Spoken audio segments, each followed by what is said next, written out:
Yes, ibona kama kawa karibu sana kwenye sehemu ya 8 mzigo wa Ice You Kill Me. Kumbuka tu hii ni chapter 6 mtu wangu, na katika sehemu iliyopita tulishia pale ambapo mambo yalikuwa yananoga kweli kweli. Furaha kwa Ghost unaambiwa. Lisa ndo usiseme wana furaha kweli kweli, lakini maumivu anayapata Ryan. Kwa sababu Ghost kama Lisa, maumivu yanakwenda kwa Ryan. Ryan anapitia kipindi kigumu mno ambacho toka kuzaliwa kwake hajawahi kukipitia. Lakini kwa upande mwingine pia tunapata kumwona mzee Max amezinduka kutoka kwenye usingizi wa kifo na akakutana na shemeji yake ambaye ni mamake na Ryan. Mzee Max alipozinduka tu kwanza akauliza, niko kuzimu? Niko kuzimu? Mbona nakutana na watu ambao wameshakufa? Au niko kuzimu? Hatari, asikwambie mtu. Hebu karibu bwana kwenye sehemu ya 8 tupate kufahamu mambo jinsi yalivyokuwa ni mazito kweli kweli. Nini kitatokea? Karibu sana. Mimi naitwa Uncle J. Mzigo umetayarishwa na kuandaliwa na Edazaria G Msuru. Karibu, hii ni sehemu ya 8 mzigo wa Ice You Kill Me. Hii ni chapter 6. Welcome. Mamake na Ryan alionekana kuzungumza kwa kusema, Maxi, rafiki yako amekuwa ni mshenzi sana. Mama Ryan alizungumza huku akimtazama mzee Max alikuwa amelala kitandani hapo. Alichonifanyia mimi na mwanangu ni lazima nitakilipiza. Lazima atajuta kwa yale yote aliyofanya. Mama Ryan alizidi kujiapeza. Ghafla aliona mzee Max akitingisha pale vidole vya mkono, jambo lilomfanya kumtazama kwa umakini, na ndipo taratibu mzee Max alifumbua macho yake na kuanza kuangaza eneo hilo, na alipomtazama alimwona mama Ryan. Shemeji, tupo wote kuzimu? Swali la mzee Max likamfanya mama Ryan kutabasamu huku machozi yakimlengalenga. Hapana shemeji, upo duniani. Duniani? Dunia ya wapi? Dunia ya hapa duniani. Shemeji, wewe si umekufa? Na hisi na mimi nimekufa shemeji. Hujafa shemeji yangu Max, na wala sijafa. Karibu sana duniani, tuna mambo mengi ya kuyafanya pamoja. Mama Ryan alizungumza kwa msisitizo na kumfanya mzee Max kujitazama vizuri, na akagundua eneo alipo ni hospitalini na sio kuzimu kama vile alivyokuwa anafikiria mwanzo. Kwa hiyo mimi hapa nimelala kitandani kwa muda gani? Toka shambulizi lilipotokea. Sasa ni wiki ya 3 na siku kama 2 hivi, au kwa haraka tuseme imepita kama mwezi. Ryan na baba yake wako salama kweli? Ndio, wako salama. Na vipi kuhusu mkwe wangu? Mkweo kwa nani? Kwa Ryan. Kwa sasa yuko kanisani anaolewa. Vivian anaolewa na Ryan au mimi ndo sijakuelewa? Huyo Vivian ndo nani? Ona kama hapa mada zimeingiliana. Vivian tulikuwa naye tunapata chakula cha usiku nyumbani kwangu. Yeye ni mpenzi wa Ryan na alikuwa ni mjamzito. Oh, kumbe. Shemeji, labda nikwambie kitu kimoja. Ni mambo mengi sana yametokea kwa kipindi hiki. Ninachokuomba ni madaktari wa kuangalia afya yako, na ikiwezekana huduma ibadilishwe. Lakini mimi mbona najisikia vizuri? Acha niwaite kwanza madaktari. Mamake na Ryan alinyanyuka na kisha alitoka chumbani hapo. Alimtaarifu mlinzi mmoja wa makamu wa rais, na mlinzi huyo alienda kumuita daktari.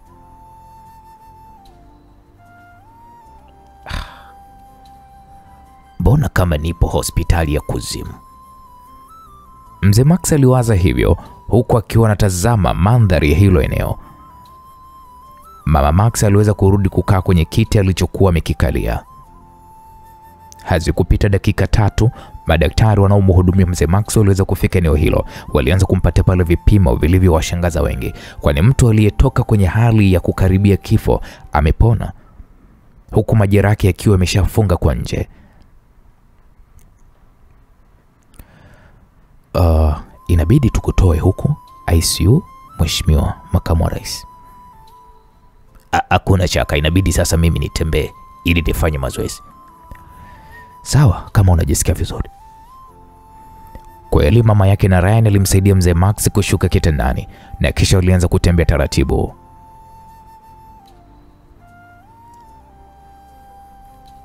Mheshimiwa, huu ni muujiza.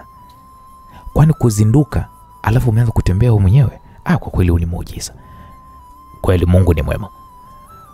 Wakafika katika wodi nyingine. Alikaa kwenye sofa. Hebu ni washeni TV niangalie ni nini kinachoendelea duniani. Sawa mkuu. Na kitu kingine, kupona kwangu sihitaji kutangazwa kwenye vyombo vya habari. Nahisi kama mwili hauna nguvu. Mtatangaza hadi pale nitakapokuwa sawa kabisa, kwani bado nahisi maumivu kwa mbali. Sawa mkuu.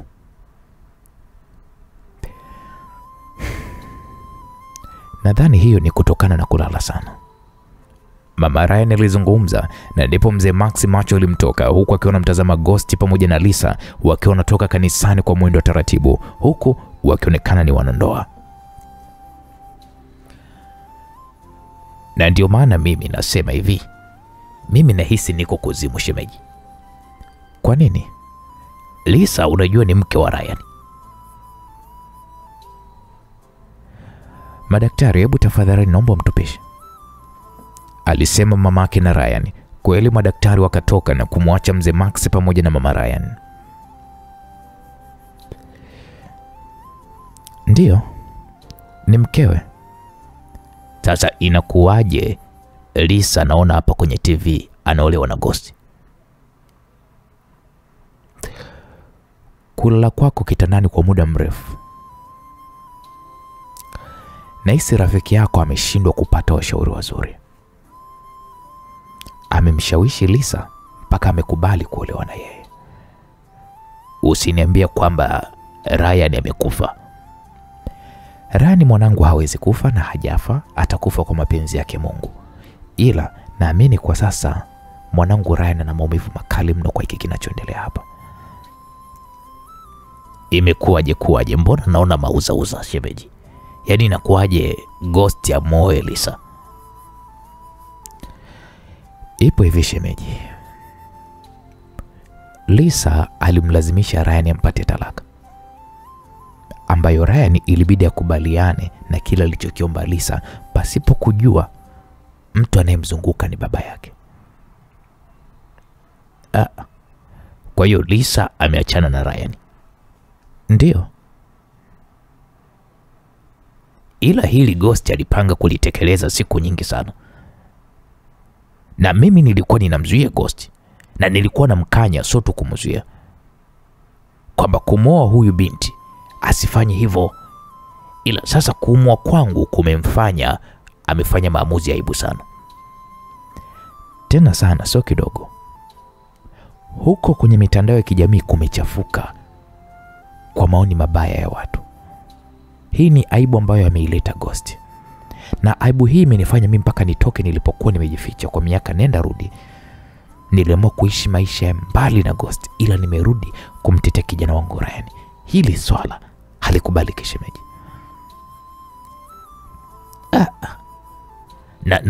Na vipi kuhusu Vivian? Vivian, kwa kile nilichoelezwa na Naima na Ryan ni kwamba siku ya shambulizi alifariki dunia.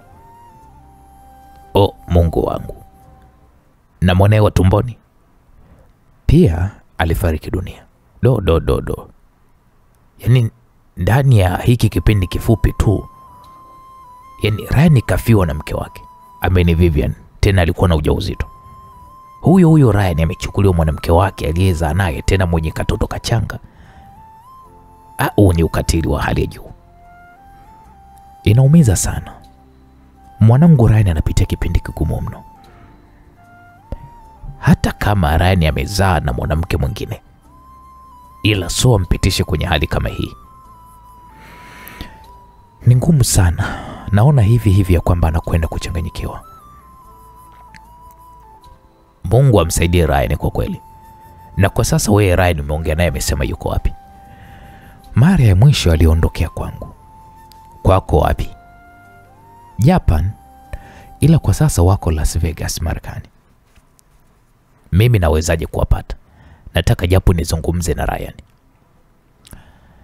Naima naweza nikampata. Ukimpata Naima basi umempata Ryan. Hebu mpigie basi simu. Mzee Maxi alizungumza kwa sauti ya utaratibu huku akiendelea kumtazama Ghost alivyokuwa anafurahia kufunga ndoa na Lisa. Mama yake na Ryan alimpigia simu Naima video call na akampata, na simu yake kweli iliweza kupokelewa. Mama, shikamo. Marahaba, za nyinyi huko? Nisiwe mwongo mama. Ryan haiko kwenye hali nzuri. Natambua. Yuko wapi mwenyewe? Chumani kwake. Hebu mpelekee simu aongee na Max. Maxi? Maxi gani? We Naima. Mzee Max alizungumza huku akipokea simu ya mama Ryan. Mzee wangu umepona? Ndiyo mwanangu. Kama unavyoniona, nimezunduka kutoka kwenye kifo. Haise, Mungu kweli ni mwema. Ngoja basi nimfuate Ryan ndani kwake. Naima alitoka chumbani kwake na kuingia chumbani kwa Ryan. Alishtuka kutokumwona Ryan ndani hiko chumba. Alisikia sauti ya kulia ikitokea bafuni. Naima akaingia ndani ya bafu na akamwona Ryan akiwa amekaa kwenye moja ya kona la bafu hilo huku akiwa analia kwa uchungu. Hey Ryan, nahitaji kuwa mwenyewe Naima. No, kuna hii simu ni muhimu sana. Sijisikii kuongea na mtu yoyote Naima, naomba uniache. Naima aligeuza simu hiyo na kumuonyesha Ryan anayehitaji kuzungumza naye. Alikuwa ni mzee Max. Ryan alijipangusha machozi na kisha akaipokea hiyo simu. Mzee. Ryan, vipi kijana wangu? Safi tu, wewe umeamka mzee? Ndio kijana wangu. Kwanza pole kwa kumpoteza Vivian. Nashukuru mzee wangu. Nimezinduka, nimekutana na huu uchafu wa Ghost. Kusema ule kweli nimeumia sana. Kama mtu ambaye ninajua maisha yenu kwa asilimia kubwa, alichokifanya Ghost kusema ule kweli ni kitendo cha aibu na kibaya kwenye jamii. Kwanza ameitia doa kwenye uongozi wetu ambao kwa namna moja ama nyingine tulipanga uwe ni wa haki. Ila kama ameshindwa kukufanyia haki wewe, basi ni jambo la kutia mashaka mno.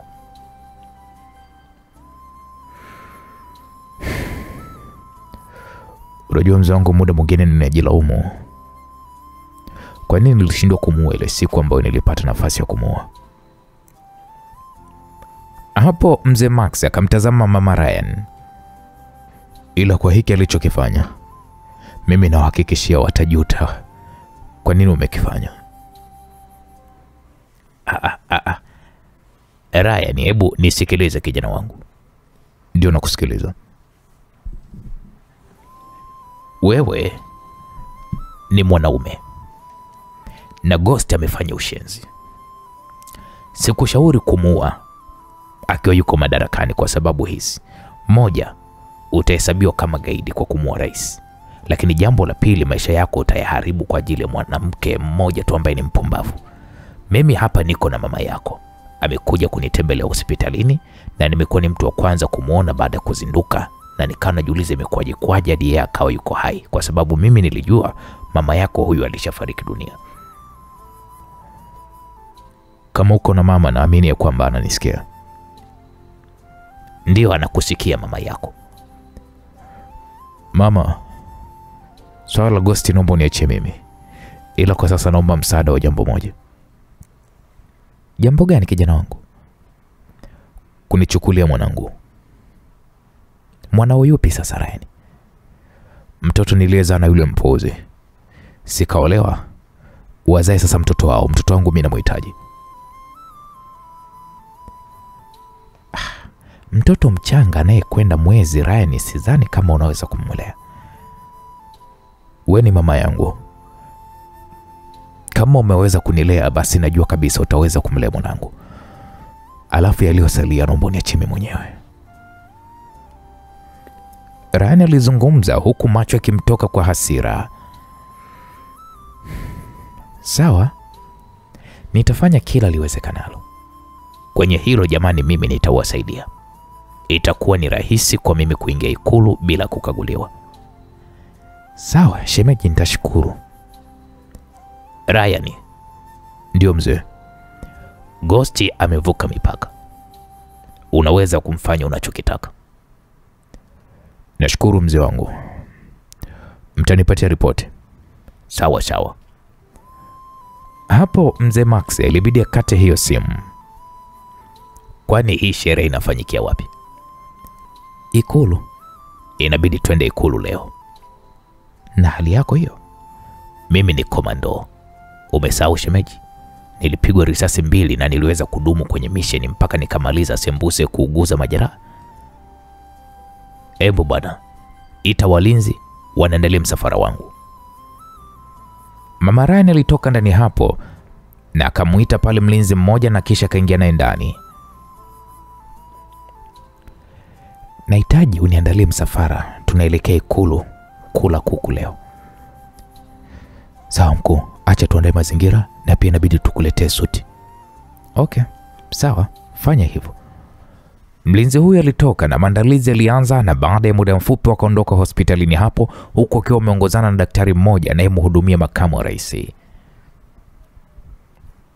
Naam, msikilizaji, kwa upande wa pili tunapata kumwona kijana Ryan aliminya kitufe cha kukata simu hiyo na kisha kanyanyuka sehemu alipokuwa amekaa, akamkabidhi simu hiyo Naima. Ryan, tunafanyaje? Naima alimuuliza Ryan aliyekuwa anatoka bafuni hapo. Kabla kumuoa Lisa nitahitaji kuweza kujua ni kipi kimemvutia kwa Ghost. Sidhani kama ukitaka kumuoa nyani afu mtazame macho kwa macho kama utaweza kumuoa.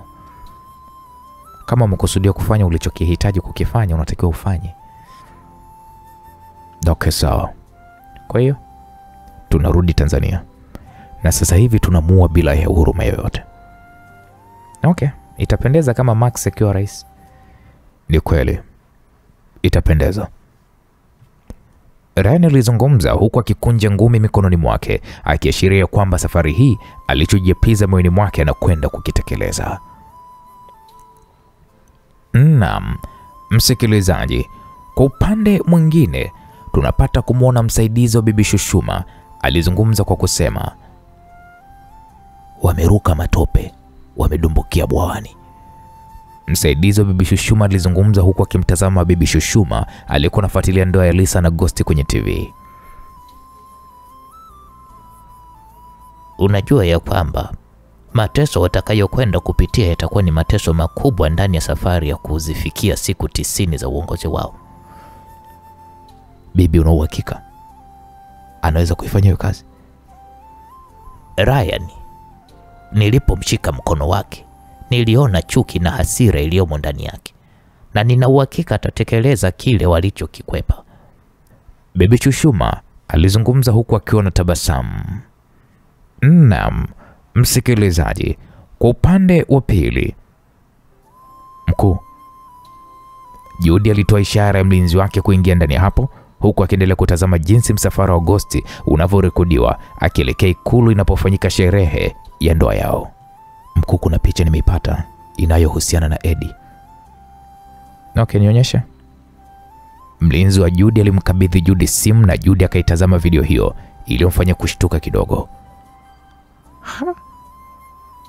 Katha. Ndio, wapelelezi wangu wanavyosema wameonekana Japan siku kadhaa zilizopita. Nchini Japan wanapanda gari moja? Judy aliuliza huku akitazama picha hiyo inayomwonyesha Eddie na mwanamama Katha wakiingia ndani ya gari moja. Ndio mkuu. Shit, hawa wamerudiana hawa. Judy alizungumza huku hamu ya kuendelea kunywa mvinyo aliyokuwa na ikunywa ilimwisha kabisa. Nitakuita, nenda. Sawa madam. Mlinzi huyo alitoka ndani hapo na kumfanya Judy kuivuta kwa ukaribu picha hiyo. Alitazama kwa sekunde kadhaa na kuthibitisha kwamba anayemwona hapo ni Eddie na mwanamama Katha ambao wanaonekana kuwepo kwenye mazungumzo ya furaha. What? Eddie, kama umerudiana na huyu shetani, nitakuchukia maisha yangu yote. Na kuhakikishia mimi Judy, nitakuchukia kwa sababu utakuwa umenifanyia usaliti mkubwa ambao hujawahi kufanya kwenye maisha yako yote. Judy alizungumza kimoyomoyo huku akijihisi maumivu makali mno moyo wake, akiendelea kuitazama picha ya Eddie na mwanamama Katha. Naam, msikilizaji, kwa upande mwingine tunapata kumwona mzee Max na msafara wa ulinzi wake. Walifika ikulu ambapo bibi harusi na bwana harusi walikuwa wameshafika dakika 20 zilizokuwa zimepita.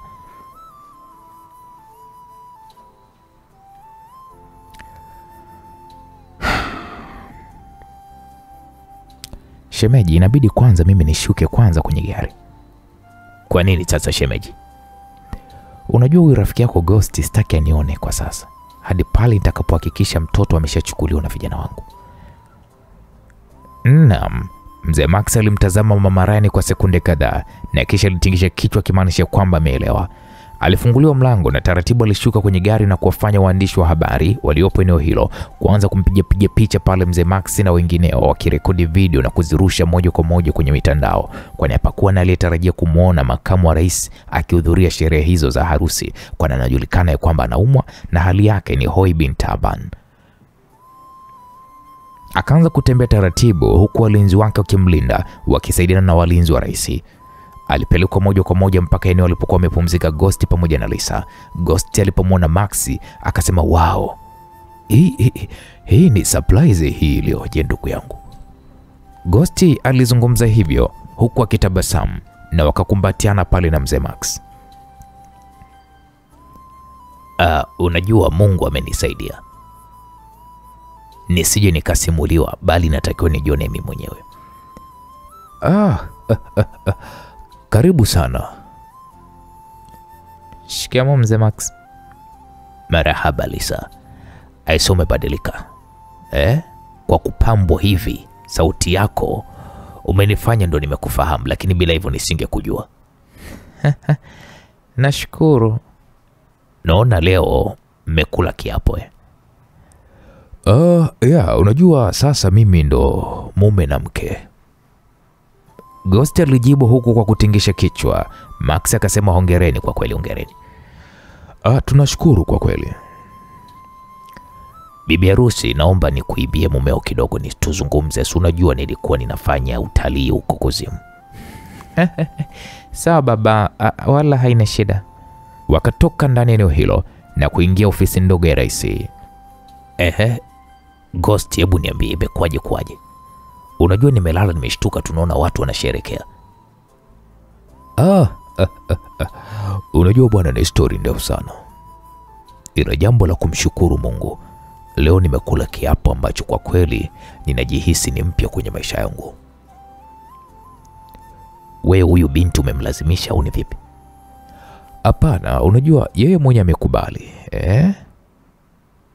Nimempiga saundi akambwaga bwana mdogo hivyo.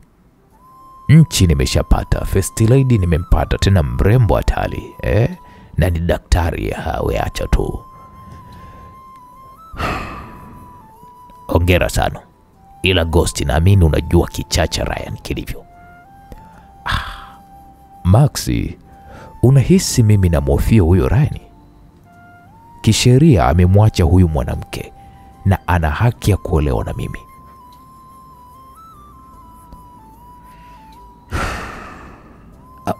Usishushe pumzi Maxi, na nikwambie tu ya kwamba kama Ryan atajaribu kufanya jambo lolote la kipuuzi, basi nitamshughulikia, na safari hii nitamzika kwa mikono yangu mimi mwenyewe. Siko tayari kumpoteza Lisa wangu, na yeyote atakayejaribu kunitenganisha naye nitamua, na hatakuja kukana akamini kama mimi nimemua. Sawa. Nilikuja kushuhudia nikahisi ni mambo ya TV kuigiza, kumbe ni kweli. Maxi, unahisi mimi naweza kuigiza? Wewe mwenyewe unajua ni namna gani nilivyokuwa ninampenda huyu mwanamke, na Mungu ameniletea. Sawa, ila nahisi kama umeletewa matatizo. Matatizo? Wakati ameniokoa kwenye kifo? Huyu msichana na nyota yangu ya mimi kuendelea kuishi kaka. Oh, nahisi sasa huyu Lisa amekuwa Mungu, si ndio? Hapana. Ila ni nini? Bwana, imeshakuwa ilivyo, ndio hivyo. Haya ni maisha yangu mimi binafsi Max. Sijui tunaelewana. Hatuhusiani na taasisi tunayoiongoza ya rais. Hivyo acha niwe na raha na maisha yangu. Sijui tumeelewana Max. Sawa, mimi nikutakia furaha njema. Unaendelea kusubiria sherehe ya usiku au unaondoka? Siwezi kuondoka, nitasubiria ubwabwa. Na achaje kula ubwabwa wa Ikulu. Hapo ndipo ninapokupendea rafiki yangu Max. Karibu tena duniani bwana. Maana ulikuwa kuzimu bwana. Ghost alizungumza huku akimkumbatia rafiki yake sweba wake mzee Maxi. Yaani we Ghost wewe, laiti ungejua unajipalia moto rafiki yangu, singejaribu kufanya upuuzi. Mzee Maxi alizungumza kimoyomoyo huku akiachiana na Ghost. Sasa Maxi, acha mimi nikakae na mke wangu. Okay, sawa. Ghost alitoka ndani hapo na kurudi katika eneo alipokuwa amemwacha Lisa. Mama yake na Ryan taratibu yalionekana kwa upande wake akishuka ndani ya gari huku akiwa amevalia kofia yake kubwa.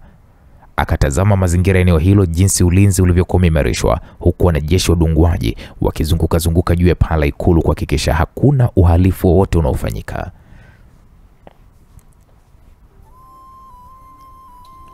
Mama. Ilikuwa ni sauti ya Monica, ilimfanya mama Ryan kugeuka nyuma.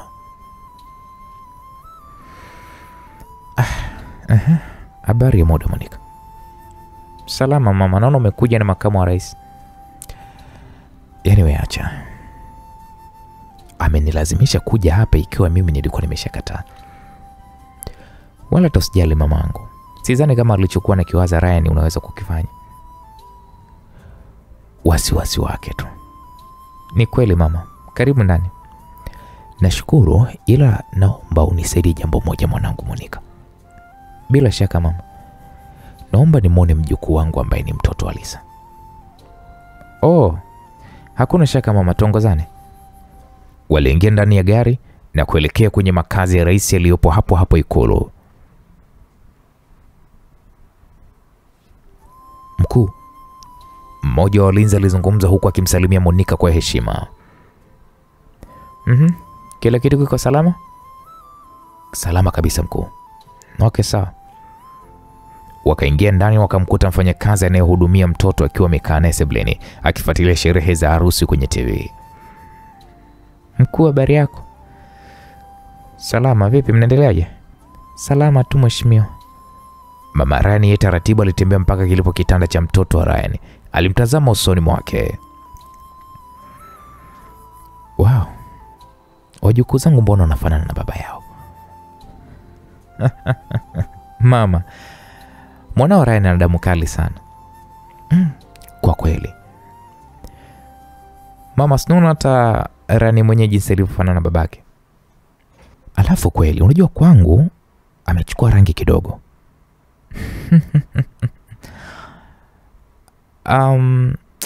Afu nimesahau kukutambulisha.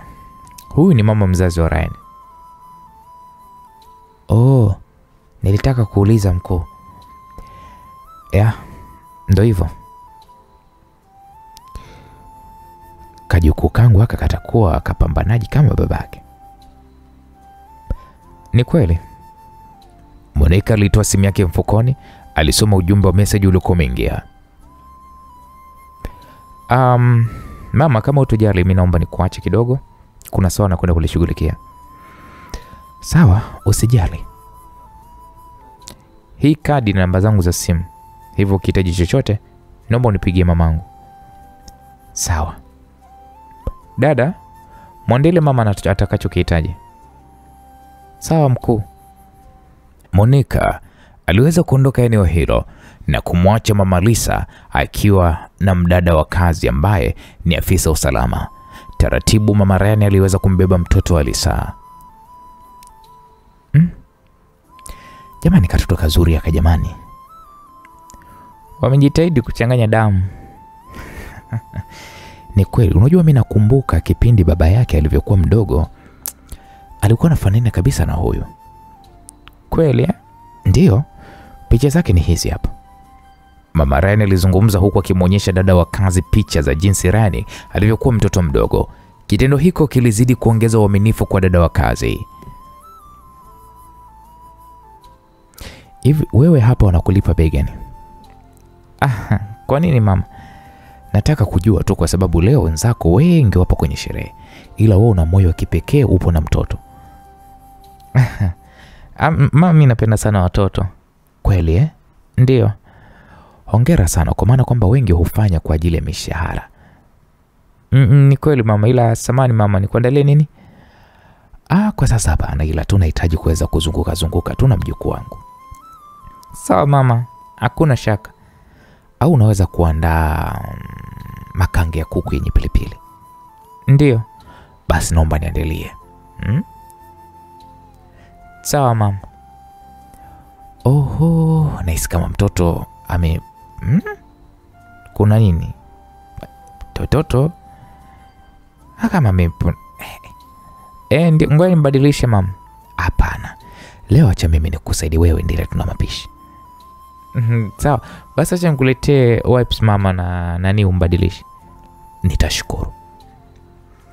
Dada wa kazi aliingia chumbani na baada ya dakika kama 2 alitoka na kumkabidhi Mama Ryan hivyo alivyokuwa na vihitaji. Mama Ryan alianza pale kazi ya kumsafisha mtoto. Alimsafisha na alipohakikisha kwamba amekuwa safi, alimvalisha nguo zake na kisha akambeba na kutoka naye nje ambapo kulikuwa kuna walinzi wawili. Walinzi hao hawakuwa na shaka yoyote juu ya Mama Ryan kwani alikuwa ameletwa eneo hilo na bosi wao, hivyo hawezi kuhoji kutoka kwake. Toto, mjukuu wangu leo tutaondoka pamoja. Acha nichole kwanza ramani, nijue ni namna gani kuweza kukuondoa hapa. Mama Ryan alizungumza huku akizunguka makazi hayo anayoishi Mheshimiwa Rais. Hapa siwezi kutoka bila msaada wa Mzee Max. Mama Ryan alizungumza huku akiwa anarudi ndani. Mama, chakula namalizia kupika. Sawa, hakuna shaka. Mama Ryan alimlaza mtoto kitandani kutokana na kwamba alikuwa amelala. Dada wa kazi alimwandalia pale chakula na akaanza kukila taratibu. Akainakili namba ya simu ya Monica katika simu yake na kisha akampigia. Monica. Ndio mama. Hebu nitumie dereva, nahitaji kuweza kuja eneo la sherehe. Sawa mama, atafika hapo ndani ya muda mfupi. Na akanashukuru. Mama Ryan alikata simu na kisha akamalizia kula kwa chakula. Wow, unapika vizuri sana binti. Nashukuru sana mama. Naweza kukuuliza swali? Bila shaka mama. Ulishawahi kuwashuhudia Lisa na Ryan wakiwa pamoja? Ndio. Mara ya mwisho Ryan alifika hapa asubuhi sana na walipishana na dada. Na hiyo ndo mara ya mwisho kuweza kumuona shemeji. Najua nakuuliza vitu ambavyo kisheria upaswi kuvizungumza. Ila nataka kujua binti, mahusiano ya Lisa na baba Ryan yalianza lini? Ni kama wiki au siku 6 nyuma. Alitutangazia kuhusiana na kuwa kwenye mahusiano na baba na ilikuwa ni hapa kwenye meza ya chakula. Na ndugu zake walichukuliaje? Sema ule kweli, wazazi wa Lisa hawakufurahishwa na hilo.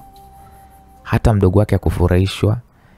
Ila sijui hata imekuwaje sasa hivi tu wanasherehekea sherehe. Ghafla mlango ulifunguliwa na Linda kaingia. Dada, za wewe? Safi Linda.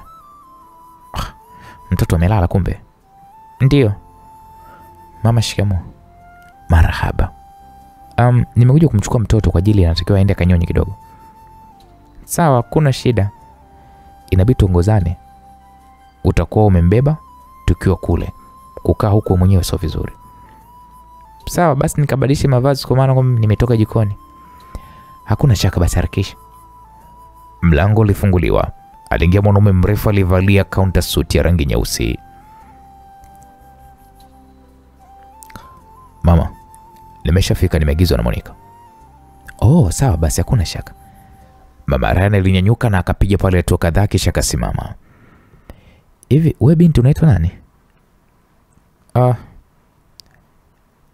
Naitwa Linda, na wewe? Nashukuru kukufahamu Linda. Na wewe ni nani? Usijali, utanijua hivi karibuni. Sherehe njema. Mama Ryan alitoka ndani hapo, wakaingia ndani ya gari na dereva na kisha wakaondoka hilo eneo. Dada, hivi huyu mama ni nani? Oh, huyu ni mamake na Ryan. Ryan again? Si baba wa mtoto? Hebu ngoja kwanza. Mimi navujua Ryan ni mamake amefariki. Hilo mimi silifahamu. Na Monica ndo ametutambulisha hapo. Monica? Ndiyo. Na pia ameonyesha picha za kina Ryan walivyokuwa watoto. Linda alibaki kuguna tu. Alimbeba mtoto na wakatoka ndani hapo na huyu house girl. Waliingia ndani ya gari na kuondoka eneo hilo. Mara baada ya kufika eneo la sherehe, Linda akaongoza moja kwa moja mpaka katika chumba alichokuwa amepumzika Lisa na Ghost. Yaani mtoto wangu jamani, nimekamisi. Kwa kweli maana hajanyonya toka asubuhi. Na ile gauni sasa ilivyobanwa jamani. Hakuna namna. Inabidi tu ulifungue hilo mikanda huko nyuma mtoto anyonye. Linda alizungumza huku akitamani kuzungumza alichokuwa amekiona, ila alijikuta ikikaa kimya kutokuvuruga sherehe ya watu. Msikilizaji, kwa upande wa pili, mzee Max alionekana kumuuliza mama Ryan kwamba imekuwaje. Na alimuuliza hivyo imekuwaje mara baada ya kukaa kiti cha pembeni yake. Mtoto ameletwa huku. Ndio. Na yuko na mama yake mdogo. Na hisi ni kwa sababu ile sura ya yule binti inafanana sana sura ya Lisa. Nilichokuwa nakihitaji ni sherehe itakapoanza nikampongeze Ghost mbele ya watu wote wakishuhudia. Uone ya kwamba utakuwa unampa pressure. Hiyo ni mbinu nzuri. Kama una kijana unayemwamini, hebu jaribu kumpa jukumu la kumchukua mtoto na kumuingiza kwenye gari yako. Tuondoke muda mfupi baada ya kumvuruga Ghost. Sawa, nimekuelewa, mpango unaeleweka. Nashukuru shemeji, kwa hili sitokusahau. Usijali shemeji, tuko pamoja. Ghost ni mshenzi sana. Majira ya saa 2 za usiku sherehe ilianza kufanyika katika viwanja vya Ikulu, huku wingi wa watu waliokuwa wamehudhuria sherehe hiyo ni watu mashuhuri na viongozi wa ngazi za juu wa serikali. Uliwadia muda na wakati wa wageni kutoa zawadi kwa maharusi kama utaratibu wa sherehe nyingi zinavyofanyika duniani. Mama Ryan taratibu alisimama na kujipanga kwenye mstari wa wageni wanaoelekea mbele. Taratibu mstari huo ulianza kusogea pale kwenda mbele hadi kafika wakati wa Mama Ryan kukutana uso kwa uso na Ghost aliyejikuta kitoko na macho ya mshangao, kwani kwenye maisha yake anafahamu mke wake wa kwanza ni marehemu na alishamzika. Sasa imekuwaje amehudhuria hiyo harusi? Hello my darling. Mama Ryan alizungumza huku akimkumbatia Ghost.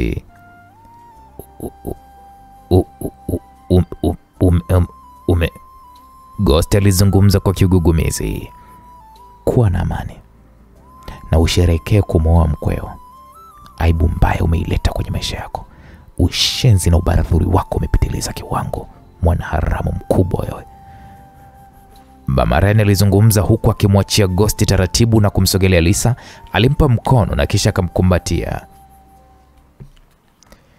Nilitamani kuona ukiwa kama mkwe kwa mwanangu, ila kwa bahati mbaya nimekutana na wewe ukiwa kama mke mwenzangu. Furahia ndoa yako. Mama Ryan alizungumza na kumwachia Lisa mkono wake, akapita kama anavyopita wageni waalikwa. Mama Ryan aliondoka moja kwa moja eneo hilo. Aliingia katika gari la makamu wa rais. Alishangaa kumwona mtoto wa Lisa akiwa amekaa pembeni kwenye siti za nyuma ya gari. mkuu ameniagiza kuondoka hapa. Okay, sawa. Taratibu dereva alianza kuliondoa gari hilo ndani ya ikulu pasipo kukaguliwa. Nipeleke uwanja wa ndege. Sawa mheshimiwa. Mama Ryan alitoa simu yake na kumpigia kiongozi wa walinzi wake. Ndio mkuu. Tangu lini uwanja wa ndege? Ndani ya dakika 15 muwe mmeshafika na ndege iandaliwe. Sawa. Naam. Baada ya dakika chache wakawa wamefika uwanja wa ndege na akawakuta pale vijana wake wakiwa wanamsubiria. Alishuka ndani ya gari huku akiwa amembeba mtoto wa Ryan. Aliingia naye ndani ya ndege na safari ilianza taratibu, na baada ya muda mchache ndege ikaiacha ardhi ya Dar es Salaam na kupaa. Naam, msikilizaji, huku kwenye sherehe sasa, Lisa alionekana kumuuliza Ghost kwamba yule mwanamke ni nani. Lisa aliuliza mara baada ya zoezi la wageni kutoa zawadi kuweza kutamatika. Unamzungumzia nani? Yule aliyevalia mavazi ya rangi nyeusi na kofia duara. Mbona sikumbuki kitu? Ghost alijifanya kuto kukumbuka, ila anajua kabisa swali la Lisa lilikuwa linamuulizia Mama Ryan. Lisa kaangaza kwa wageni walikuwa wamekaa kwenye viti vyao wakisubiria ratiba zingine za sherehe kuweza kuendelea. Naona hapa hayupo. Mke wangu, unajua watu waliokuja hapa ni wengi. Kwani amekwambiaje? Ngoja sherehe imalizike. Sawa. Ghost akamwita pale mlinzi wake mmoja. Ndio mkuu. Mlinzi huyo alizungumza huku akiwa ameinama pembeni ya Ghost. Ghost akasema ubas. Ghost hakutaka kutoa maagizo yote huku akili yake ikiendelea kumtafakari Mama Ryan ambaye anatambua ni marehemu. Sasa mzimu umekuja kwenye sherehe yake. Hii kidogo ilimconfuse Ghost. Haiwezekani. Haiwezekani akawa hai. Hii haiwezekani. Ghost alizungumza kimoyo moyo. Nilimzika na mimi nilishuhudia mazishi yake.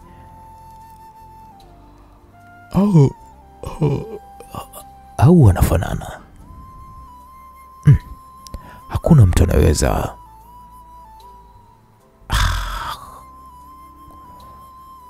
Kufanana naye kwa kiwango hiko bana. Na ametoa wapi ujasiri wa kuniambia alichoniambia? Ghost alizidi kujiuliza maswali iliyokosa majibu, kwani siku zote anatambua kwamba Mama Ryan ni mnyonge kwake na hana ubavu wa kufanya ilichokifanya.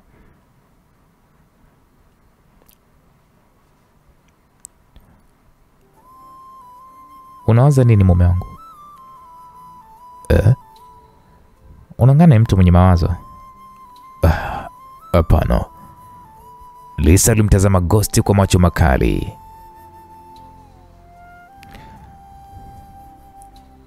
Nataka unipeleke Dubai baada ya harusi.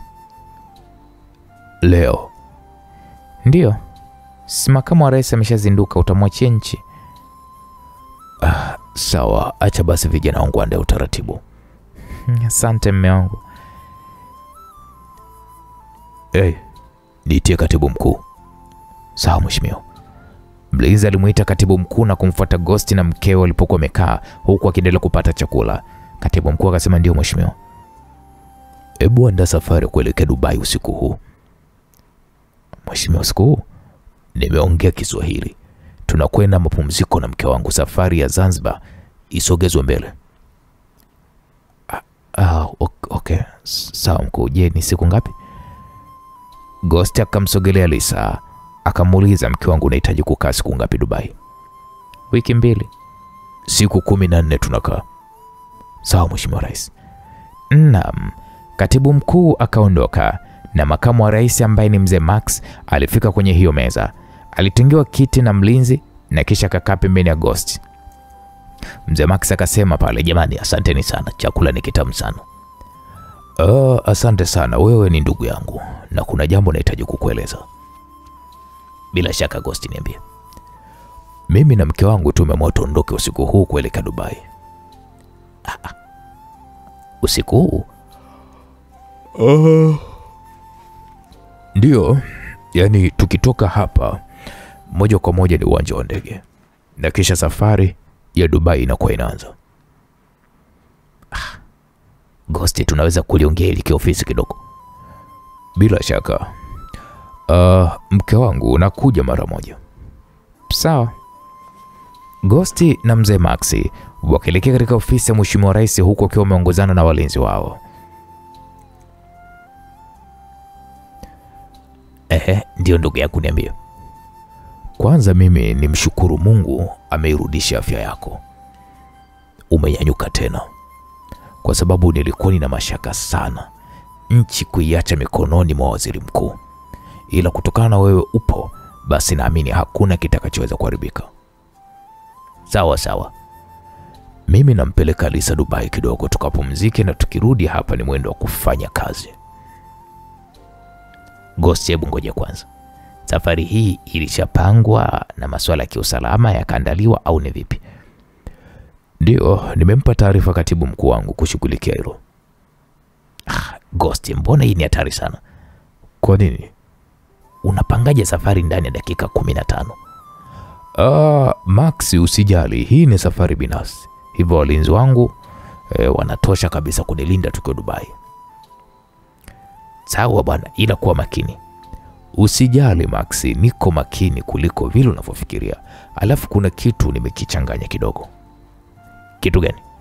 Nimemwona mwanamke anayefanana na Mama Ryan. Mama Ryan gani sasa?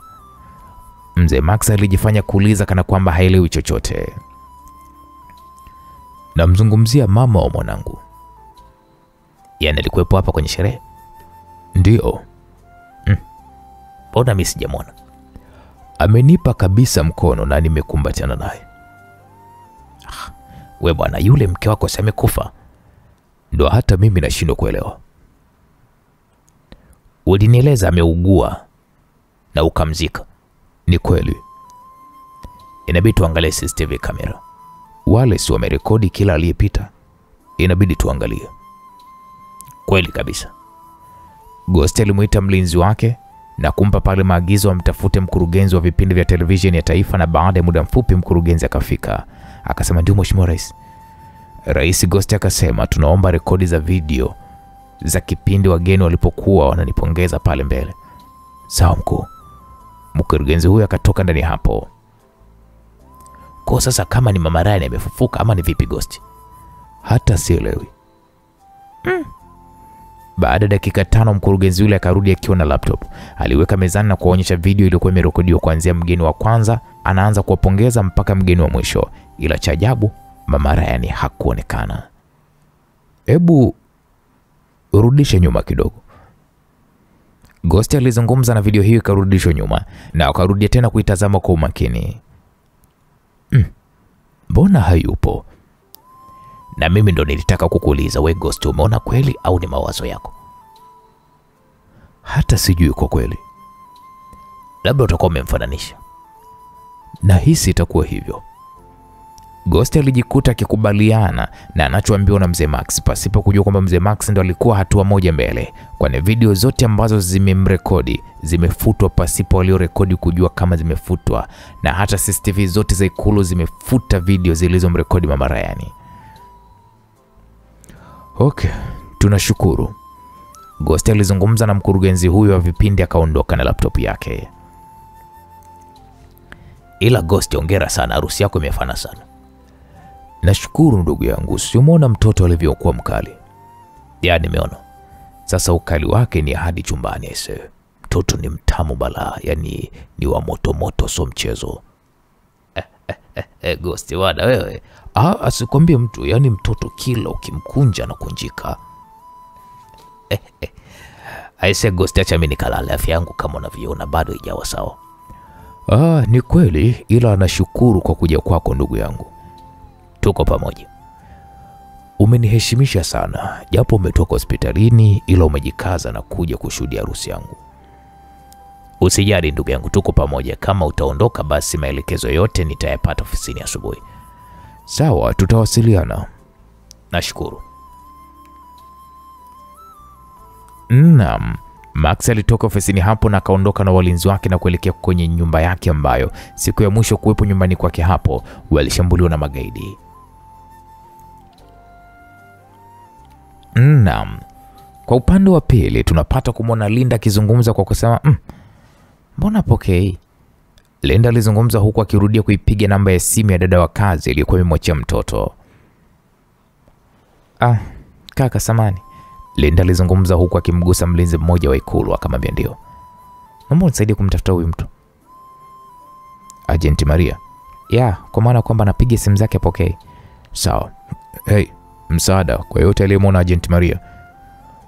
Mlinzi huyo alizungumza huku akiwa amegusa earphone yake aliyokuwa amevaa sikioni, iliyokuwa inamwezesha kuwasiliana na wenzake wote waliopo ndani ya ikulu. Akasema anarudia kwa yote aliyemwona Agent Maria. Akaanza kujibiwa kwamba pale hajaonekana. Akauliza mara ya mwisho uliachana naye wapi?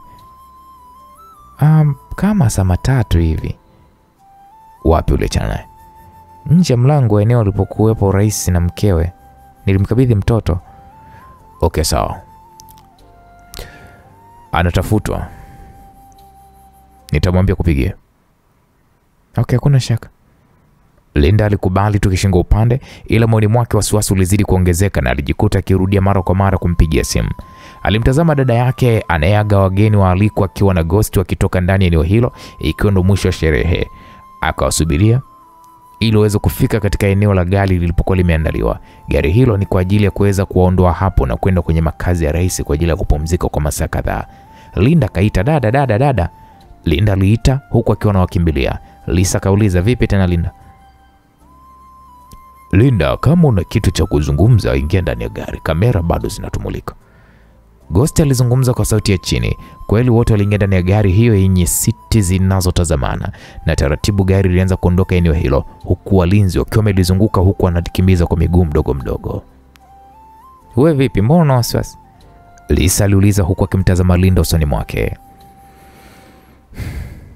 Ujue dada anampigia yule Maria sijui apokee simu. Kwa hicho ndio kinachokupa wasiwasi mdogo wangu Linda au? Ndio dada.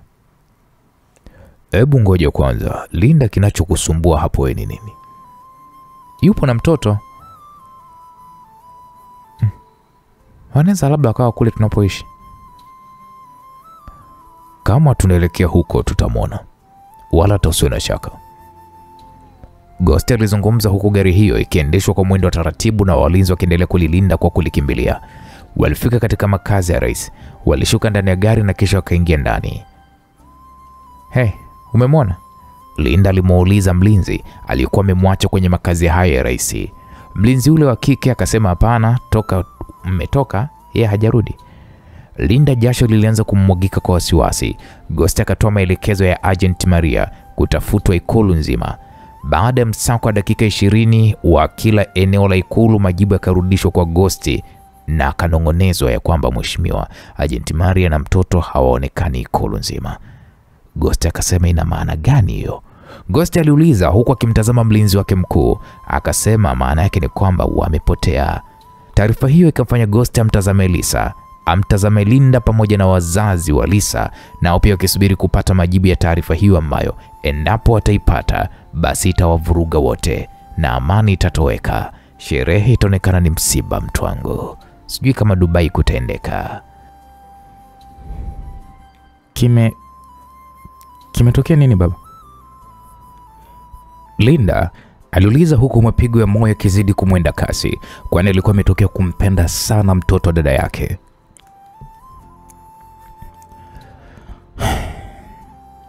Ebu ngoja kwanza, ninakuja.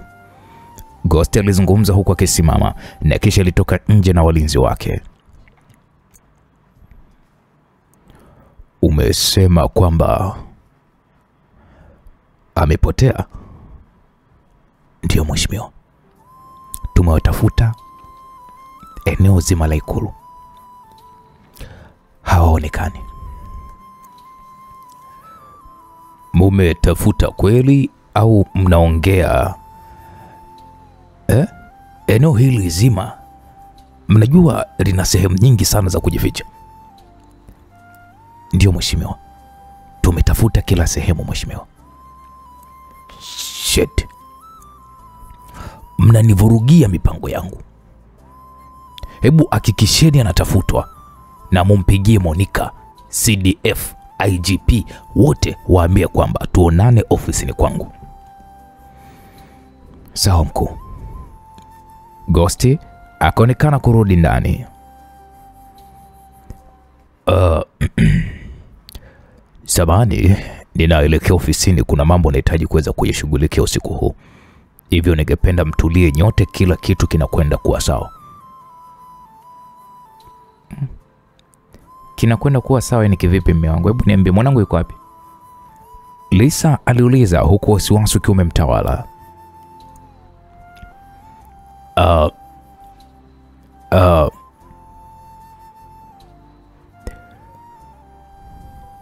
Tuambie tu kweli.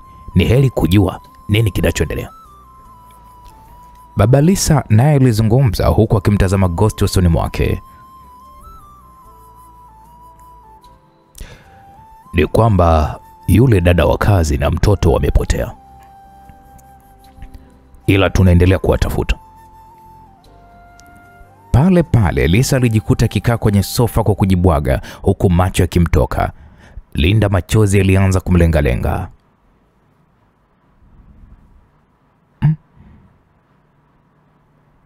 Imekuwaje wamepotea? Mama Lisa aliuliza hilo swali. Kiukweli hata mimi sifahamu. Ghost alizungumza huku akitoka ndani hapo. Aliingia ndani ya gari na kisha akaelekea ofisini kwake. Aliwakuta wakuu wa vyombo vya ulinzi walikuwa wakimsubiria. Hebu kwanza kaeni. Ghost alizungumza huku akikaa kwenye kiti chake. Mjukuu wangu na dada yake wa kazi wamepotea. Nani? Monica aliuliza huku akimtazama Ghost, kwani muda mchache alikuwa ametoka kumkabidhi Cleopatra kwa dereva ili kuweza kurudishwa nyumbani. Nazungumzia mdogo na sio Cleopatra. Sasa nahitaji vyombo vyenu viwatafute kwa udi na uvumba. Sitaki mapumziko yangu ya harusi yavurugike kwa taarifa hii. Sawa mheshimiwa. Picha zake mnaingiziwa kwenye simu zenu. Naombeni hili lifanyiwe kazi kabla hata kujapambazuka. Sawa mkuu. Mnaweza kwenda. Kweli walianza kutoka pale. Monica, unasubiri nini? Au subiri kwanza Monica. Cleopatra yuko wapi? Cleopatra amerudi nyumbani na dereva. Hebu thibitisha kama yupo. Msitake kuniua kwa pressure. Ghost alizungumza kwani alikuwa anampenda sana Cleopatra, kwani ni mjukuu wake wa kwanza na anaishi naye kwa muda mrefu. Monica alitafuta namba ya dereva na kisha akampigia. Ndio mkuu. Mmefika nyumbani? Ndio. Cleopatra amelala? Alikuwa amelala. Mjomba wake yupo? Ndio. Okay, ngoja nimpigie. Monica alikata hiyo simu na kumpigia mdogo wake kwa video call. Dada. Mmelala? Hapana sister, mimi sijalala, nipo sebuleni na kusubiria. Hebu nisikilize, Cleopatra amefikishwa hapo? Ndio sister. Hebu nenda chumbani kwake nimuone. Dada vipi, kwema kweli? Fanya nilichokwambia. Monica alizungumza huku akitetemeka. Alimwona mdogo wake akaingia chumbani kwa Cleopatra na akamuonyesha pale jinsi Cleopatra alivyokuwa amelala na kumfanya Monica kuweza kumuonyesha Ghost jinsi Cleopatra alivyokuwa amelala. Ghost alitingisha kichwa kimaanisha kwamba inatosha kumtazama Cleopatra. Monica alikata simu huku akimtazama Ghost usoni mwake. Sasa ni nani atakuwa amemchukua mtoto? Ghost alizungumza kwa sauti ya kinyonge. Na kama wamemchukua basi atakuwa huyo mtu alomchukua ametumia akili nyingi sana kwenye kumchukua.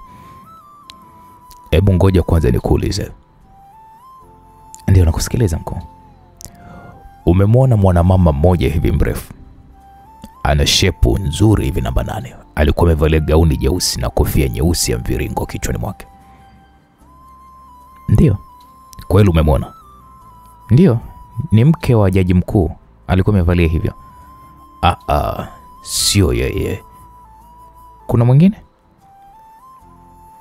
Yupoje? Au basi achana hilo.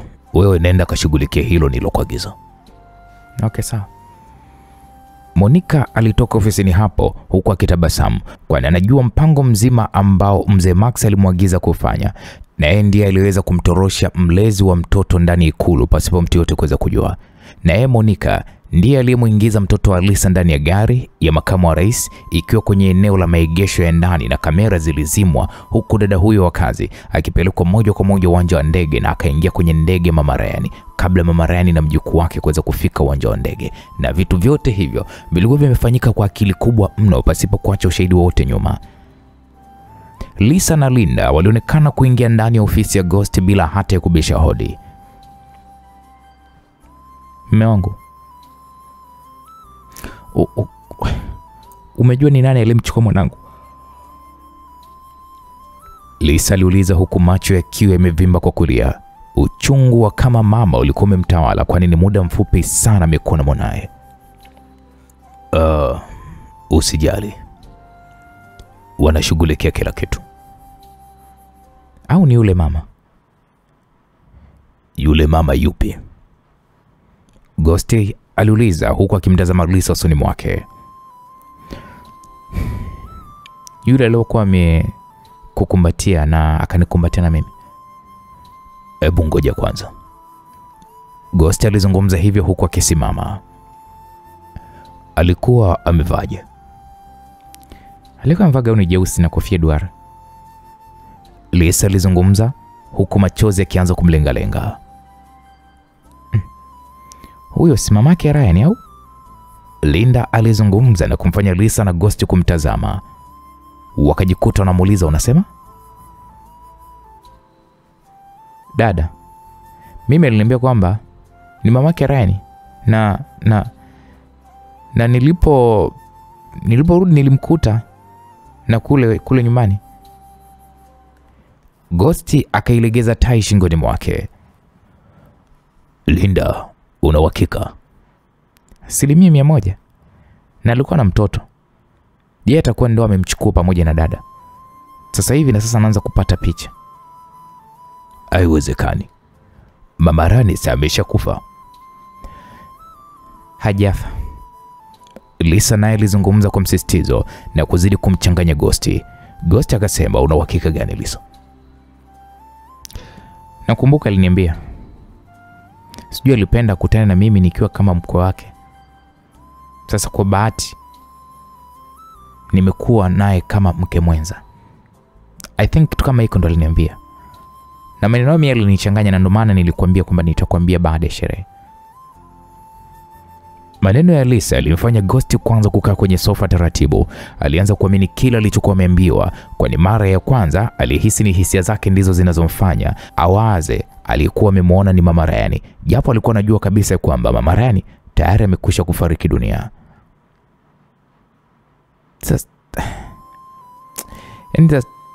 Sasa kama mmemchukua mwanangu itakuwaje? Lisa aliuliza huku akilia kwa uchungu. Ghafla simu ya Ghost ilianza kuita. Alijipapasa kwenye mifuko ya suruali ila hakuiona. Alijipapasa kwenye mifuko ya koti lake na akaiona. Aliitoa huku akiwa anatetemeka. Maandishi mekundu ya private number yaliyokuwa yanaonekana kwenye simu yake yanifanya Ghost kwanza shushe pumzi taratibu huku akijikaza kuipokea hiyo simu. Yes, hello. Ghost alizungumza huku akitetemeka.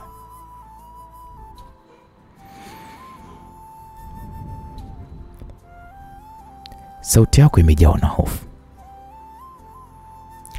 Ngoja nikupigie video call. Sauti ya Mama Ryan ilimfanya Ghost kuzidi kujawa na hofu, kwani hakuna kitu kinachochanganya kama kushuhudia kabisa mazishi ya mtu unayemjua na baadaye ukamwona na ukazungumza naye kabisa. Ghost ilibidi apokee hiyo video call. Hello my dear husband.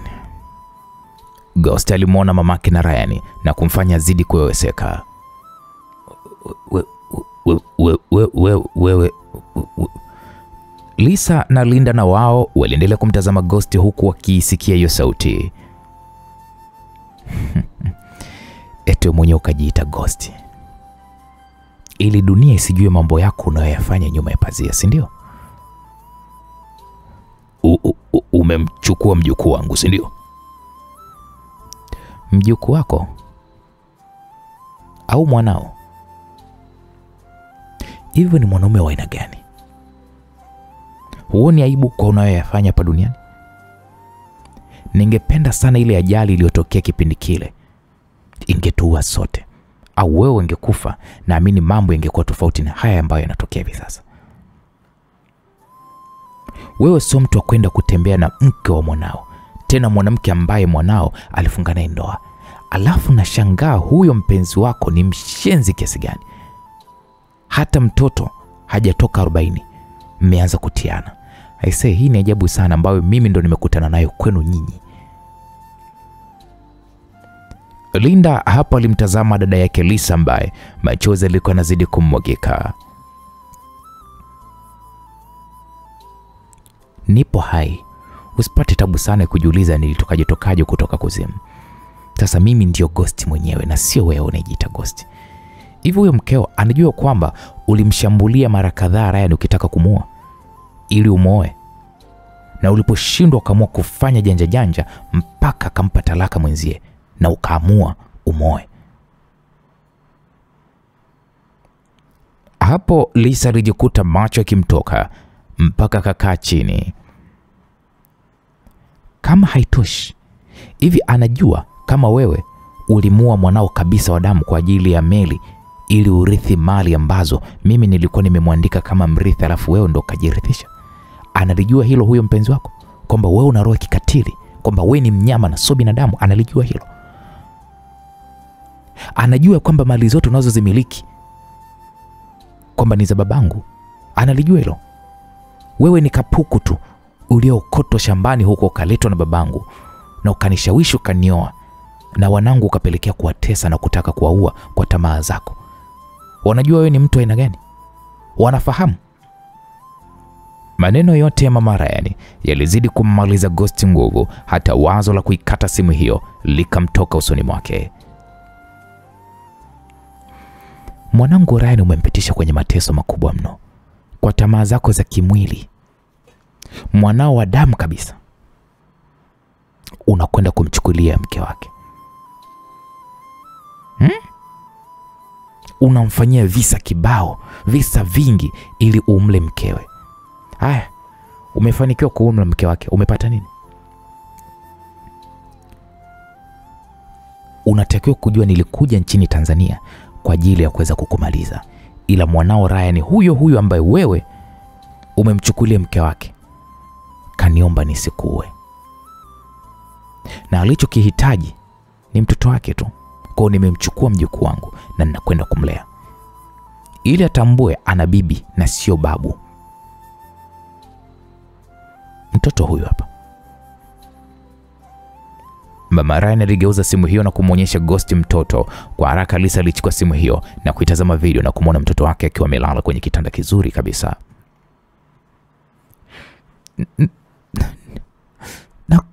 Naomba nirudishe mwanangu, niko chini ya miguu yako mama.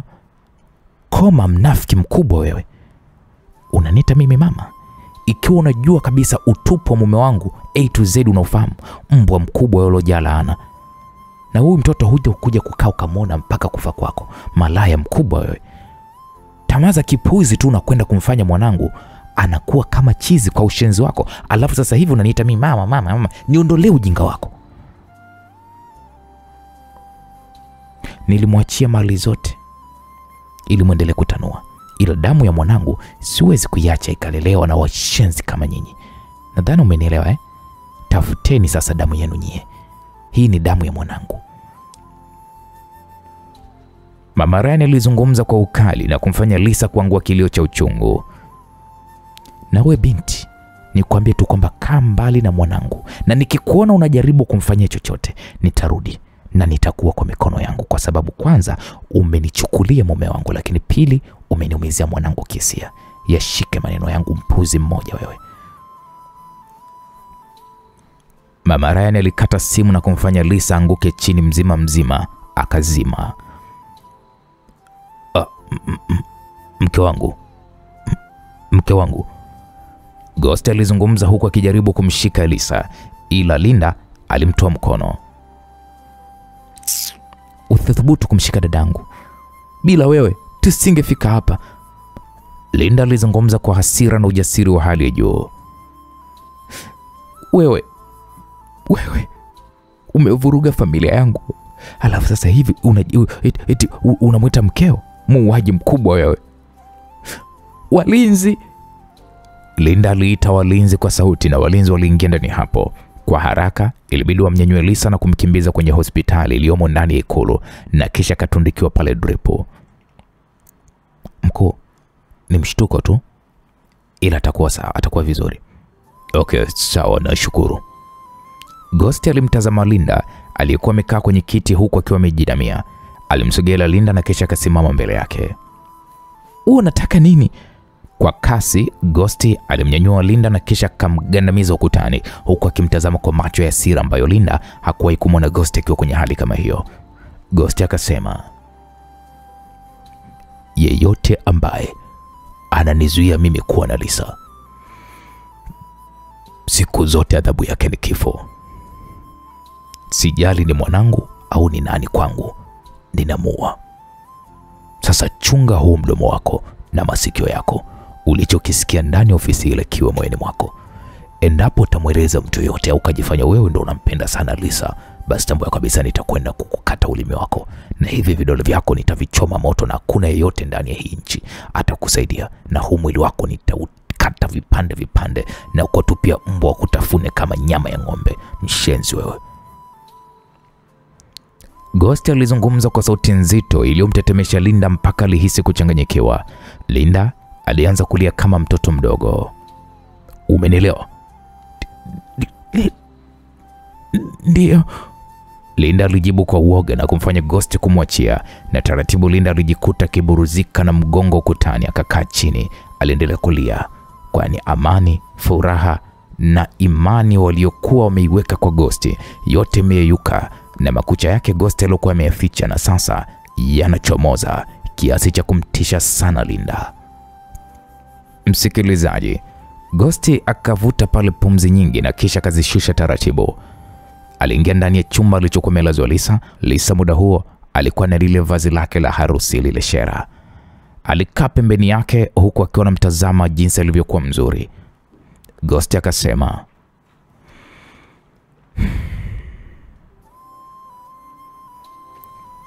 na kuhakikishia nitampata huyu mpuuzi na nitamrudisha mtoto nyumbani. Ghost alijiapiza na kisha akatoka ndani hapo. Walinzi, hakikisheni ulinzi unakuwa imara. Sawa mheshimiwa. Ghost alimtazama Linda aliyekuwa amekaa chini. Taratibu alichuchuma pale mbele yake. Linda. Ghost alizungumza na kumfanya Linda mtazame kwa macho yaliokuwa yamejaa wekundu kutokana na kulia sana. Kwenye kila maisha ya binadamu kuna kitu chake huwa anapenda kukipigania, haijalishi ni vikwazo vya aina gani vitajaribu kuweza kumkwamisha, ila lazima avipiganie. Ndivyo jinsi nilivyojipigania mimi na ndoto zangu mpaka nimekuwa rais wa nchi. Nilifilishwa na niliumizwa, ila kutoka kuwa houseboy mpaka kuwa rais ni milongo mingi sana ambayo binadamu kama binadamu hupitia. Naam, Ghost alizungumza kwa sauti ya upole huku akimtazama Linda aliyekuwa anatetemeka kwa uoga. Nimekusaidia, sio wewe, familia yako nzima muishi maisha mazuri, na ndio maana kipindi chote mlichokuwa na mimi hata mende hakuwahi kuwasumbua. Mliishi maisha ya kuteswa na watu wenye mamlaka, ila mpaka nimechukua mamlaka na kuamua kumuoa dada yako, inamaanisha ninampenda kweli kweli na wala sitani kwenye hili. Na dada yako ameridhia kwa moyo mmoja. Yule pale, mwamshe akiamka muulize kwamba je, nilimshawishi kumpa talaka Ryan au ni maamuzi yake na utashi wake yeye mwenyewe, na ni yeye ndiye alitu surprise ile siku mezani tukipata chakula. Mimi sikumwambia na wala sikumfunza kufanya vile, kwa sababu ni mtu ninayejiheshimu na swala nilitaka liwe kwa utaratibu wa Kiafrika, ila yeye kalifanya kizungu. Leo hii mimi nimemoa kwa gharama kubwa sana, ila mtoto na yule mpuuzi aliyemwiba ndo amevuruga hii furaha tulionayo. Ila nikiwa kama rais nina nguvu na mamlaka ya kushirikiana na nchi yote duniani, na ninawaomba wamsake, na wakimkamata basi mjukuu wangu atarudi mikononi mwangu, na haitotokea mtu akaja kumuiba tena, labda niwe nimekufa. Umenielewa Linda? Ghost alizungumza kwa sauti ya upole na Linda alimjibu kwa kutingisha kichwa. Ninawapenda sana na nakuomba unisamehe kwa kukufokea, sawa mama? Sawa. Linda aliendelea kujibu kwa uoga, kwani hofu na uoga kuhusiana na Ghost tayari ulikuwa umeshamtawala moyoni mwake. Ghost alimtazama Linda kwa sekunde kadhaa na kisha alisimama na akatoka eneo hilo, na moja kwa moja alielekea ofisini kwake. Alimimina pale whisky kwenye glasi, akachanganya pale na barafu na akaanza kuifakamia, huku akiwa anajiuliza ni kwa namna gani ataweza kumrudisha mtoto wa Lisa. Naam, msikilizaji, kwa upande wa Ryan tunapata kumwona Ryan alikuwa anashusha pumzi taratibu, huku akitazama picha za mtoto wake akiwa na mama yake zilizokuwa zimeingia muda mfupi tu, wakiwa uwanja wa ndege wakisubiria ndege. Mama ameshampata mtoto, Ryan alizungumza huku akimtazama Naima. Ni jambo jema. Je, mpango uliopo sasa hivi ni nini? Mimi najaribu kuanza. Naweza nikakushauri? Shauri tu. Ryan, unaonaje tukavuta pumzi kidogo? Unamaanisha nini? Yaani tukaendelea kuwa hapa Marekani kwa muda, kwa sababu sidhani kama sasa hivi ni wakati wa kurudi nchini Tanzania, kwa sababu watu wote watakuwa wanamsaka huyu mtoto, na ninavyojua baba yako ni lazima atakuwa ameshahisi na wewe mhusika, na hatoshindwa kuweza kutumia vyombo vya ulinzi kukusakama. Kwa hiyo unamaanisha tusiondoke? Yeah, kwa sasa tusome hali ya upepo. Kuibiwa kwa mtoto ni lazima watakuwa wamechanganyikiwa.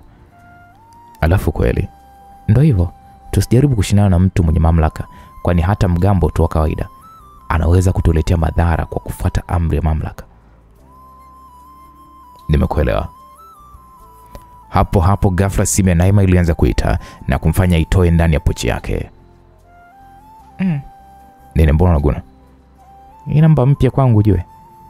Naima alizungumza huku akimgeuzia Ryan simu na akaitazama namba hiyo iliyokuwa inatoka, yani mtu aliyekuwa anapiga ni kutoka nchini Tanzania. Pokea. Naima alipokea na kisha akakaa kimya. Halo Naima. Naitwa Judy. Naomba kuongea na Ryan.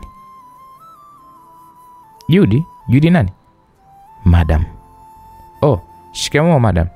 Marhaba, na mimi utakuwa karibu na Ryan. Huyo hapa, ongea naye. Ryan alipokea simu hiyo na kuiweka simu sikioni mwake. Ryan, pole sana kijana wangu. Nashukuru. Nimeona kwenye TV kilichoendelea kati ya baba yako na aliyekuwa mke wako. Kusema ule ukweli ni kitu cha aibu na cha kushangaza, ila sijatambua umelichukuliaje kama wewe. Madam, kuna usemi mmoja unasema kwamba watoto wa mjini wamezoea kusema kwamba unauliza makofi polisi. Unajua nacheka kama ni mazuri, ila kusema ule ukweli hata mimi nimeumia. Sidhani kama utaliacha hili lipite. Unamaanisha nini? Jaribu kulipa kisasi, ili kuwazuia wale wote wenye nia ovu kama za baba yako kujifunza, kwa sababu leo kamchukua mke wako, yupo mwingine huko naye atachukuliwa mke, na itaendelea kuzaa uovu kwa watu wengine na wengine na wengine. Huoni kama ni jambo la hatari kwa afya ya vizazi vijavyo?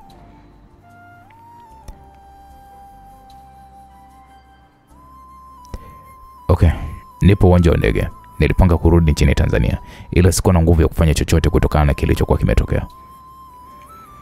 Mimi bado niko nchini Tanzania, ila kama unaogopa kuja Tanzania, tukutane jijini Nairobi, Kenya. Ili weje? Nahitaji tufanye kazi pamoja. Ryan akajifikiria kwa sekunde kadhaa. Nakuomba sana Ryan. Najua hamu yako kubwa ni kuwa rais wa Tanzania, ila kwa sasa sihitaji kutumika ili kuweza kumsimamisha mtu mwingine madarakani, kwa sababu msaada unaompa mtu baadaye unakurudi na kuwa ni maumivu.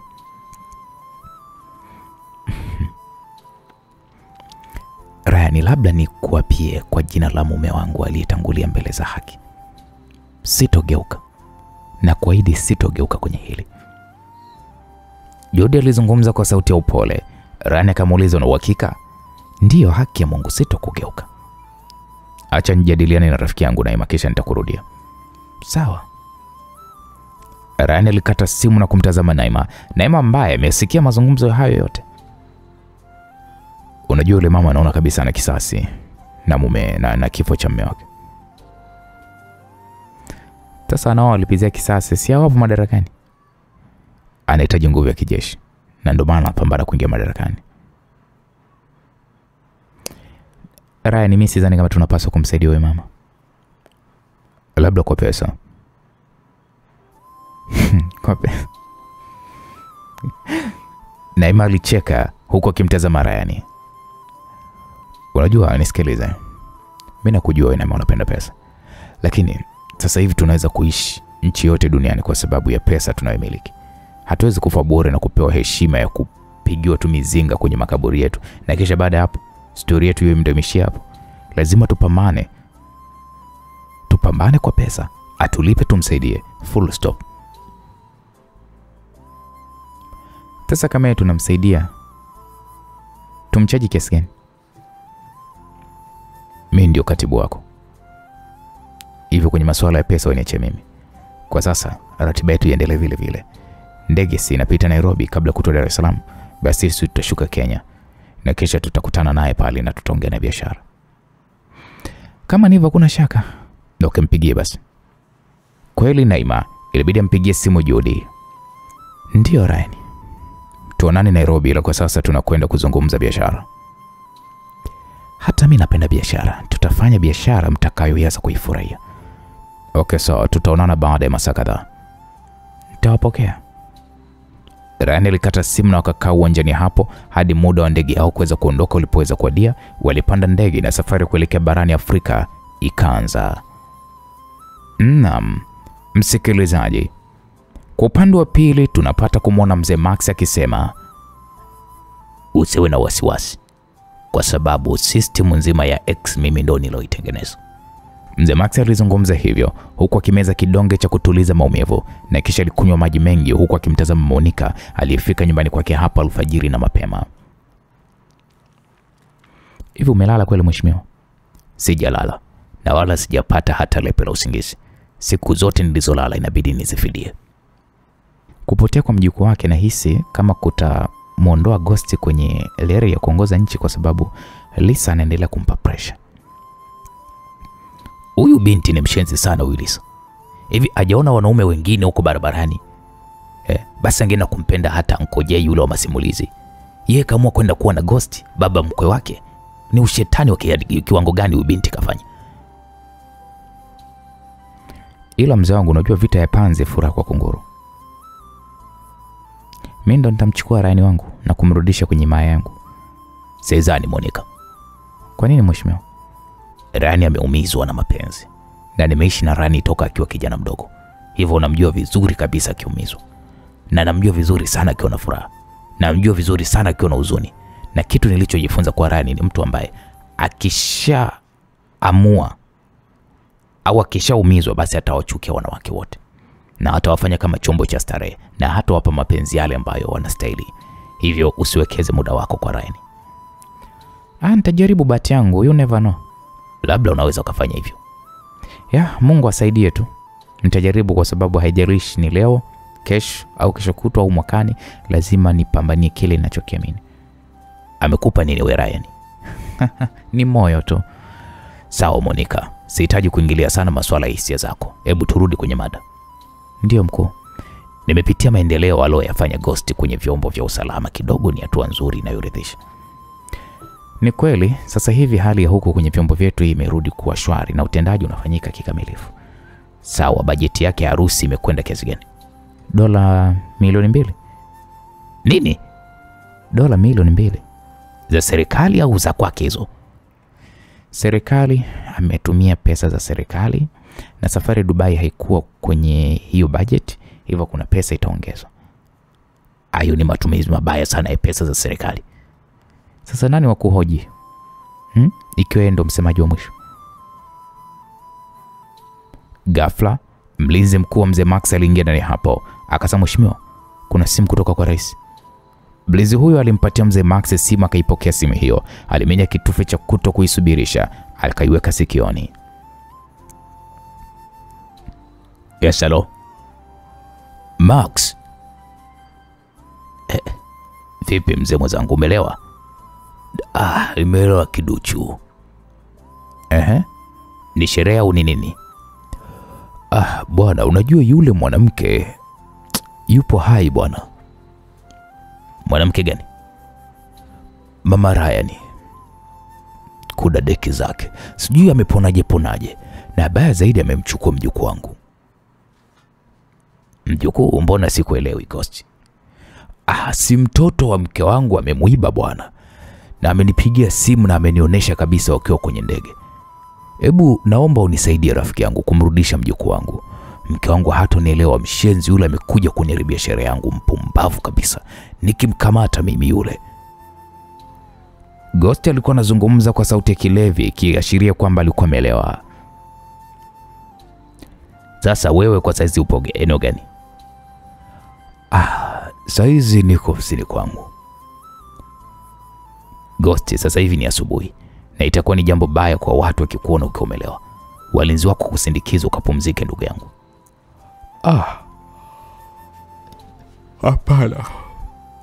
Hapana Max, unajua yule malaya lazima nimshike. Na nikimshika nitamua. Yeye ni wa kunipiga mimi mkwara mimi mbele ya mke wangu kweli. Sasa nitamshughulikia.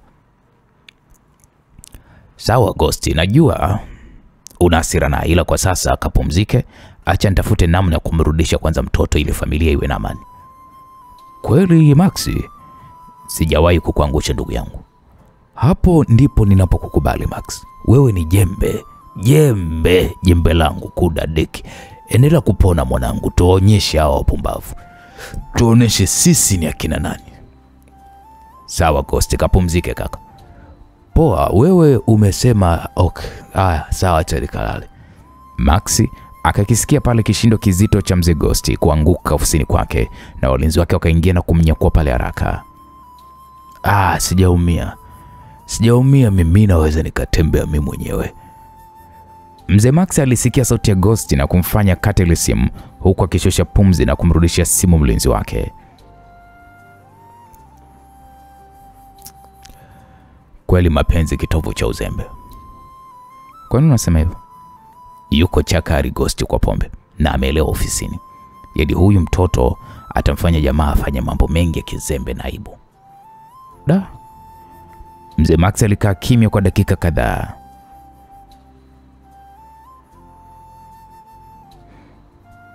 Inabidi tumuondoe Max madarakani. Mkuu? Monica alishangaa huku macho yakimtoka. Maamuzi yote ya maana ambayo yanafanyika kwa Ghost yanatoka hapa kilini mwangu.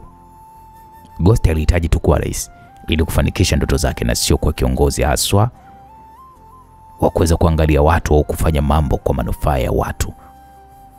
Akiendelea kuwa rais huyo, basi watu wengi wataumia, na wakiumia sote tutaonekana tuna maana. Ila mkuu, kupindua serikali ni usaliti. Hatupindui serikali kwa sababu rais mmoja ni kiongozi tu wa serikali na sio serikali nzima. Sasa unaanzia wapi mkuu? Monica alihoji huku akimtazama mzee Max.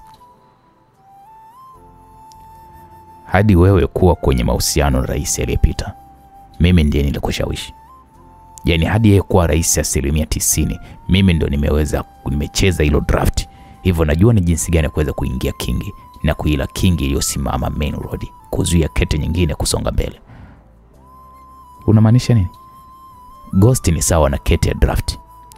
Hivyo mtego wake ni mdogo tu wa kumfanya atoke madarakani for good or for bad. Nahitaji msaada wako Monica wa mwisho kwenye hili. Je, uko tayari kuungana na mimi au hauko tayari? Mzee Max alizungumza kwa msisitizo na kumfanya Monica kwanza shushe pumzi taratibu, huku akiinua nywele zake, kwani mzee Max ni mzee aliyemlea kama alivyomlea Ryan na anamheshimu kama baba yake, na Ghost ni baba mkwe wake na babu wa mjukuu wake, na pia ni rais ambaye anaheshimu utawala na amri yake, kitu ambacho kinamfanya Monica kubaki njia panda, huku akiwa hajui wapi pa kuchagua. Monica kwanza alishusha pumzi taratibu.